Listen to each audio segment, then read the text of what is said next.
Bloomberg Audio Studios. Podcasts, radio, news.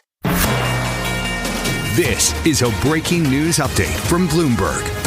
Instant reaction and analysis from our 3,000 journalists and analysts around the world. Let's bring in Bloomberg's politics contributor, Jeanne Sheehan-Zaino. Jeanne is also Democracy Visiting Fellow at Harvard Kennedy School's Ash Center. Jeanne, thank you for making time. I'm sure it's been a busy day for you. AP calling the mayor's race here in New York City for Zohran Mamdani. NBC earlier was talking about Democratic Rep. Mikey Sherrill winning the governor's race in New Jersey. And we heard earlier in the evening from Abigail Spanberger, who is now the newly elected governor for the Commonwealth of Virginia. If you are a Republican this evening, what are you feeling? Yeah, I mean, this is a big win for the Democrats. And you look at this margin, I'm only seeing about 75% in New York City. But Zohran Mamdani, I don't think many of us expected he could get over that 50%. I don't know if he'll stay there in the end, but that would be an enormous win for him. And anytime we see this historically, where we see Democrats or Republicans winning all three of these major races in these off year elections, it bodes very good for the party that's won in the next election, which would be the midterm. So Republicans, I think, have got to be thinking hard tonight about how they come back for the midterm. And one of the issues that has sort of dominated all of these very different races in very different areas, from Virginia to New Jersey to New York City, is the issue of affordability, of cost of living, and people's frustration with the economy. So I think for Republicans, that has to be a major concern and focus as they move forward. Speaking with Jeanne Sheehan-Zaino, Bloomberg politics contributor, on a night where we are learning from the Associated Press that Democrat Zohran Mamdani has won the race to be New York City's next mayor. You mentioned affordability being a key issue here, but the other thing that strikes me is the youth vote here, particularly in New York City, the way in which Mamdani was able to energize younger voters. That's right. I don't think we've seen anything like it recently on the Democratic side. He is an absolutely a terrific candidate. He is appealing to so many of these young people who have been so frustrated, Doug, with the system as it is.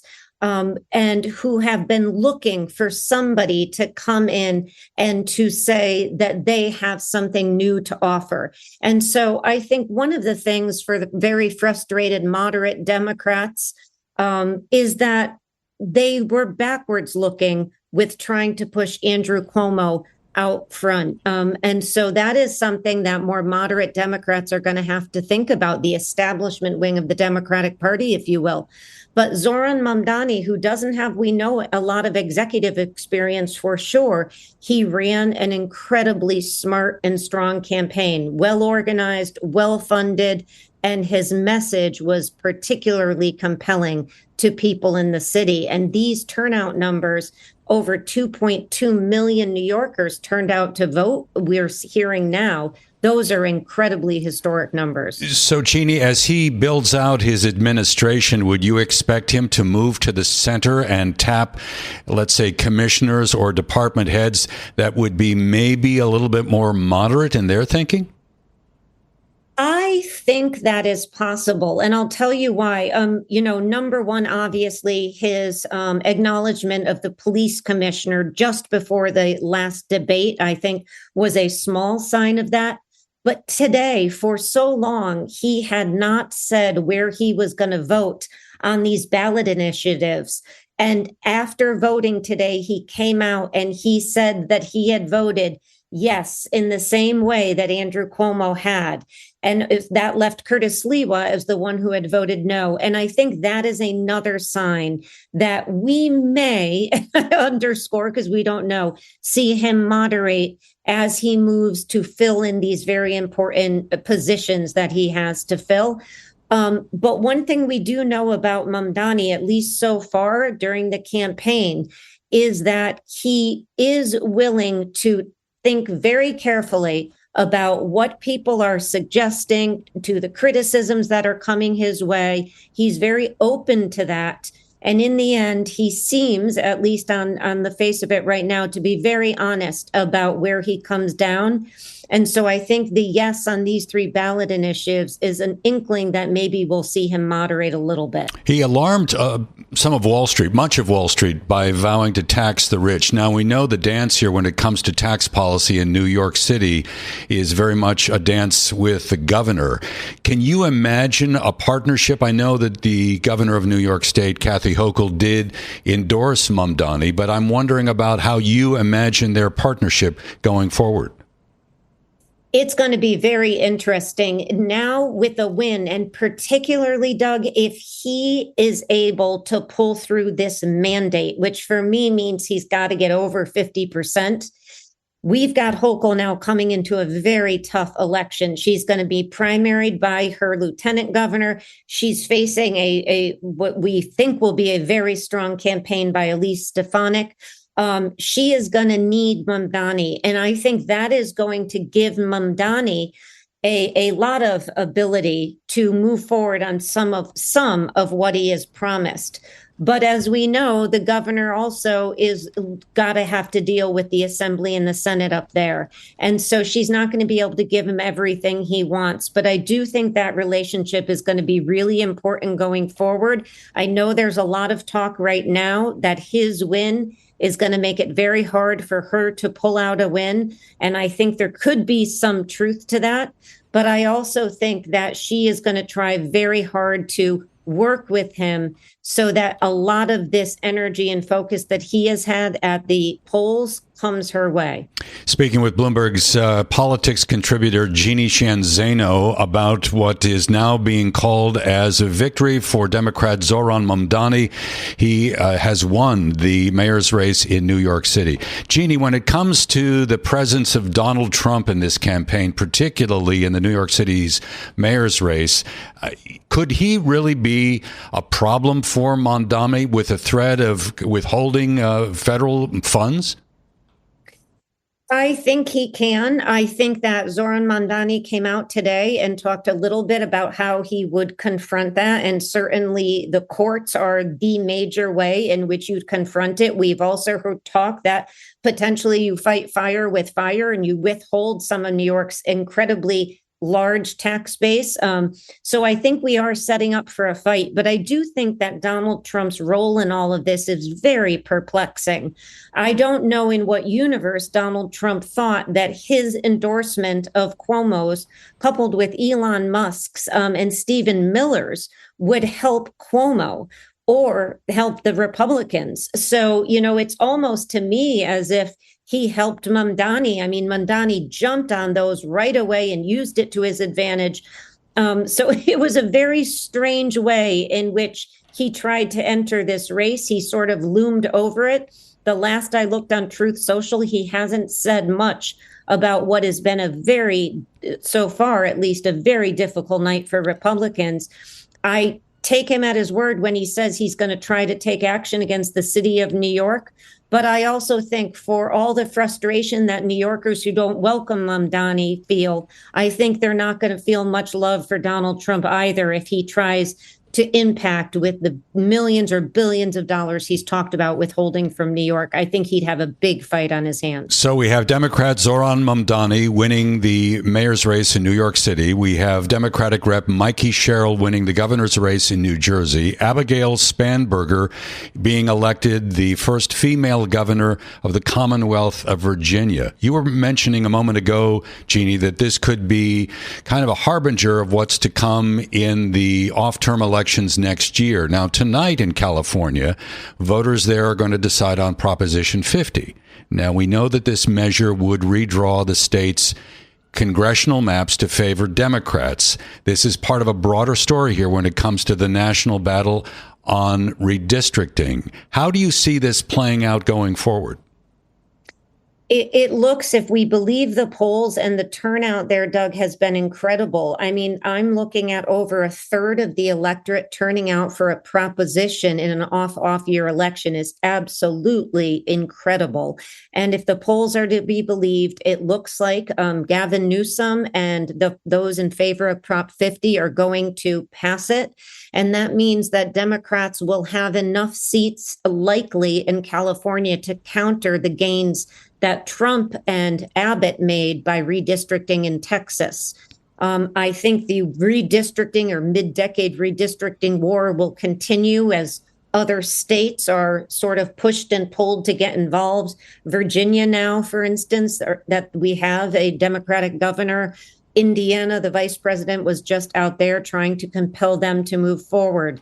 But this is a big blow to Donald Trump. And I think when Gavin Newsom first proposed the idea, I think many of us, I know myself, was very skeptical that he could do this in a way that wouldn't alienate so many Democrats like myself who are opposed to this kind of mid-decade redistricting.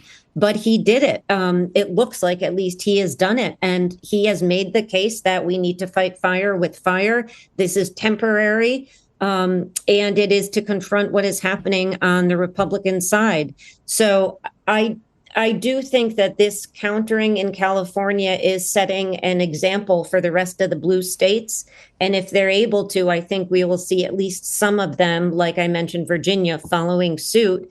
And this bodes, again, very badly for Donald Trump. There's only one reason he tried to do this in Texas, is because he is very concerned about how this midterm is going to turn out, particularly in the House.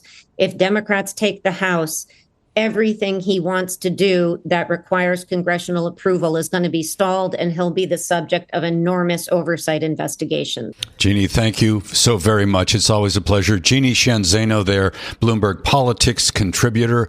Jeanne is also democracy visiting fellow at Harvard Kennedy School's Ash Center, joining us here for special coverage of the 2025 election. And just to give you an update on this Proposition 50 vote that was happening today in California, the measure redrawing the state's congressional maps in favor of Democrats, it has passed. Let's bring in Bloomberg Government reporter Greg Giroux, who joins us from just outside Washington. Greg, let me get your reaction to the passage of Prop 50. Yeah, well, it's one of maybe several capstones for Democrats, and what's a great night for them politically. It puts them formally into the redistricting, re-redistricting wars mid-decade that was prompted by Donald Trump and Texas Republicans who redrew their map to elect up to 5 more Republicans in that state. The California map, now that's been enacted, could deliver up to 5 Democratic seats to that party, therefore offsetting the Texas Republican map. So a big win for California Democrats. It'll be interesting to see what at-risk Republicans do. Do they run for re-election? Do they retire? And then we have to see what other states do. Some other Republican-leaning states are trying to enact maps. They did so in North Carolina and Missouri, which could net them 1 additional seat. Some other states are very much in play. But what California is shown us by passing Proposition 50 is that Democrats will significantly eat into the big margins that Republicans expected they would have had in a broader kind of war to redraw congressional districts to partisan advantage. Let's talk a little bit about New York City politics, Greg. We are moments away from hearing from Mayor-elect Zohran Mamdani, who has won the race this evening. We'll be going to the Paramount Theater in Brooklyn to hear from Mr. Mamdani. It was interesting today that according to the Board of Elections, the turnout in this election here in New York City drew the highest number of voters since 1969. And Greg, you and I were speaking earlier about the degree to which there has been this tremendous amount of enthusiasm from younger voters. Yeah, there really has. I was struck by one of the many things that I was struck by tonight is just how much the turnout surged in New York City. More than 2 million votes cast, compared to about 1.1 million in the 2021 race between Eric Adams and Curtis Sliwa. So it's clear that Mamdani has certainly energized a larger swath of the electorate than Adams did in 2021. I'm just struck by kind of the turnout increase in New York City, and then kind of what happens next, and to what extent Mamdani becomes a top spokesperson maybe for the Democratic Party. One thing I have noticed on election night tonight is from the Republican Party groups. They have obviously downplayed or ignored their big losses in Virginia and New Jersey, and they have actually focused a lot of their attention on Mamdani, and they're trying to link Democratic candidates to the new New York City mayor-elect. I don't know how many voters outside of New York City will kind of respond to that, but it's clear that Republicans are definitely trying to link Democratic candidates in competitive states and districts to the New York City mayor-elect Mamdani. So remind me of the dynamic that began to unfold between Zohran Mamdani and President Trump, and how this may impact Mamdani's ability to govern New York City. Yeah, it'll be interesting to see just kind of how he adjusts. I think the mayor-elect said just in the last 48 hours or so that he'd be willing to work with President Trump on things that would benefit New York City voters. So I think you'll start to make the mayor-elect will start to make some outreach and maybe extend a hand to some political adversaries. As Mario Cuomo once said, you campaign in poetry and you govern in prose, and the euphoria and the adrenaline of the campaign and the election will soon dissipate and give way to the hard realities of actual governing here. I think that's what one thing that Mamdani's going to have to face. I'm sorry to interrupt there, but what about the dynamic between Mamdani and the current governor, Kathy Hochul, also a Democrat, who is up for re-election next year? Yeah, that'll be interesting to watch as well, because she has her own politics to think of. She is likely to face a serious opponent in most likely Congresswoman Elise Stefanik from the North Country. Hochul in 2022, kind of underperformed at the polls. She was won a full term in her own right by about 6 points against Lee Zeldin. But tonight's results, may give kind of a bit more morale boost for Democrats across the country, perhaps in New York State as well. But it was interesting to see what the dynamic will be between the governor and the mayor-elect. That's for sure. So, what does the conventional wisdom say about whether the Democrats can continue this momentum as the battle heats up for control of Congress in next year's midterms? Yeah, I think it's certainly tonight's results were certainly a morale-boosting election for Democrats and a gut punch to Republicans. More often than not, when one party wins the Virginia and New Jersey governor elections, the same party goes on to do well in the following year's U.S. House elections. And I think with the California Prop 50 passing tonight, that at least kind of cushions some of the blow that Democrats have experienced with some new Republican maps. And I still think you have to rate the Democrats as more likely than not to win control of the House. They only need a net gain of 3 seats. Democratic officials, including Chuck Schumer and Kirsten Gillibrand, have also said tonight that this makes tonight's results show that the Senate is also in play. I think that's still a tougher lift for Democrats because they need a net gain of 4 seats to win control of the Senate. And most of the Senate seats at stake in the 2026 election are in very Republican states. However, it does give I think Democrats a morale boost, certainly a year after their very devastating losses for the presidency, the House and the Senate. Most definitely, and I'm wondering if the intention was to kind of move toward the center, whether the Mamdani victory, given the fact that it's such a high-profile victory, would make that a bit more challenging. Yeah, I think Republicans will certainly want to tie. I think that's why we're seeing kind of Republican groups tonight trying to tie Democratic candidates to Mamdani and trying to paint Democrats as the socialist party, kind of reviving, kind of some of the messaging we've seen from Republican groups against Democrats in the 2024 election. I think we'll see more of that. Interesting to see kind of what kind of profile Mamdani will seek to have within kind of the broader Democratic Party. I think for the last 4 years, I don't know how many people knew who Mayor Eric Adams was or knew who Bill de Blasio was. But I think this victory certainly will garner a lot more nationwide attention than previous Democratic victories for New York City mayor. Speaking with Bloomberg Government's Greg Giroux, joining us from just outside Washington, we are waiting for the appearance of Zohran Mamdani, the mayor-elect for New York City, winning by more than 50% of the votes tonight cast across the 5 boroughs, according to the Board of Elections. Among the city's 4.7 million active registered voters, over 2 million cast their ballots. We heard a short while ago a concession speech from former Governor Andrew Cuomo. Just to get your perspective on what may be in store for Mr. Cuomo next, do you have a sense, Greg, of where he may land going forward? I really don't. I'm kind of at a loss there. I just this will be he seemed to narrow the gap in this race.